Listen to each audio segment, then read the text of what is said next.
میں نے کہا اس دفعہ میں اس کو آگے نہیں جاؤں گا، لیکن جیسے ہی اس نے اپنی گاڑی تھوڑی اور آگے کی، ساتھ ہی ایک اور گاڑی والا اپنی گاڑی کو میرے آگے لے آیا۔ اس ٹائم مجھے احساس ہوا کہ یہ تو ہار یا جیت کا معاملہ ہے اور ہم ہارنے والوں میں سے تو نہیں ہیں۔ ہم نے کہا اب دیکھو اب میں کیا کرتا ہوں۔ میں نے اس دفعہ ایکسیلیٹر پہ پہلے ہی پاؤں رکھ دیا اور جیسے ہی وہ گاڑی آگے گئی، پیچھے ایک مہران والے نے ایسی پیچھے گاڑی لگائی جیسے وہ گویا ٹرین ہو اسی کا حصہ ہو، اور مجھے پھر سے شکست کا سامنا کرنا پڑا۔ خیر اس کے بعد ایک اللہ والے بندے نے مجھے جگہ دے ہی دی اور میں قطار کا حصہ بن گیا۔ اور میں نے یہ چیز دیکھی کہ جب ان ساری ہار میں مجھے ایک بری سی فیلنگ آ رہی تھی، ایک احساس آ رہا تھا جو مجھے پسند نہیں تھا۔ اور میرا خیال ہے کہ آپ سب نے یہ احساس محسوس ضرور کیا ہوگا کہ جب بھی انسان ہارتا ہے تو انسان کو بہت اچھا نہیں محسوس ہوتا، اور جب وہ جیتا ہے تو ایک خوشی سی محسوس ہوتی ہے۔ اسی خوشی کے پیچھے ہم لوگ دوڑ رہے ہیں۔ کوئی بندہ فٹ بال میں، کوئی بندہ پڑھائی میں، کوئی پی ایچ ڈی میں، کوئی کیریئر میں، کوئی بندہ ٹوسٹ ماسٹرز کے اردو مقابلے میں۔ ہر بندہ مقابلے میں جیت کی کوشش کر رہا ہے، لیکن کیا آپ نے کبھی سوچا کہ یہ ہماری زندگی کا مقصد ہے؟ کیا اول پوزیشن حاصل کرنا یہ ہماری زندگی کا مقصد ہے؟ آئے ہم اپنی زندگی پہ ذرا نظر دوڑاتے ہیں۔ جب ہم چھوٹے بچے ہوتے ہیں تو والدین اپنے بچوں کو یہ بتاتے ہیں کہ بیٹا تم نے محنت کرنی ہے، تم نے اول پوزیشن حاصل کرنی ہے۔ اسی مشن کو لے کے بچہ پڑھائی کرتا ہے۔ اگر یہ بچہ غلطی سے دوسری پوزیشن میں بھی آ جائے تو والد یہ تو ضرور کہہ دے گا کہ شاباش بیٹا، لیکن ساتھ یہ بھی کہے گا کہ آئندہ تھوڑی اور محنت کر کے تم نے اول پوزیشن حاصل کرنی ہے۔ اور یہ کام 10 سال تک چلتا رہتا ہے۔ اس کے بعد آتا ہے بورڈ کے امتحان، جس میں ہم یہ بات بچوں تک محدود نہیں رکھتے، ہم آگے بھی لے جاتے ہیں کہ میرے بچے نے اتنے نمبر حاصل کیے، آپ کے بچے نے کتنے نمبر حاصل کیے۔ اور پھر یونیورسٹی، ٹاپ یونیورسٹی میں، میری بچے کے ٹاپ یونیورسٹی میں داخلہ ہو گیا۔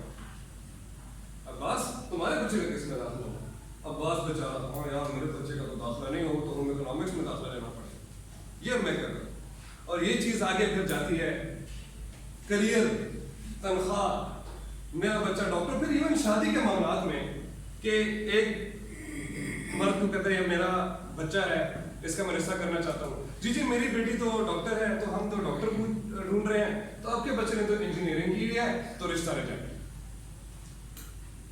مطلب آپ لوگ یہ چیز دیکھیں کہ ہم لوگ کس طرح سے جیت کی ایک مینٹالٹی اپنے بچوں میں، ایک ذہنیت اپنے بچوں میں ملبوس کرتے ہیں۔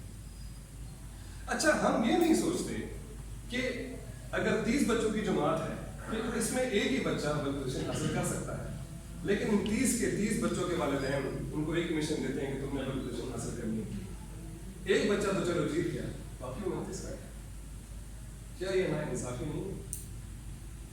افسوس اس بات کا ہے کہ اس جیتنے والی ذہنیت نے ہمیں اندر سے کھوکھلا بنا دیا، اور یہ اپنے آس پاس آپ نظر دوڑائیں کہ ہم لوگ کیا کر رہے ہیں۔ ایک ٹریفک رش ہے، ہر بندہ اپنی بائک یا اپنی گاڑی کو سانے کی کوشش میں ہے۔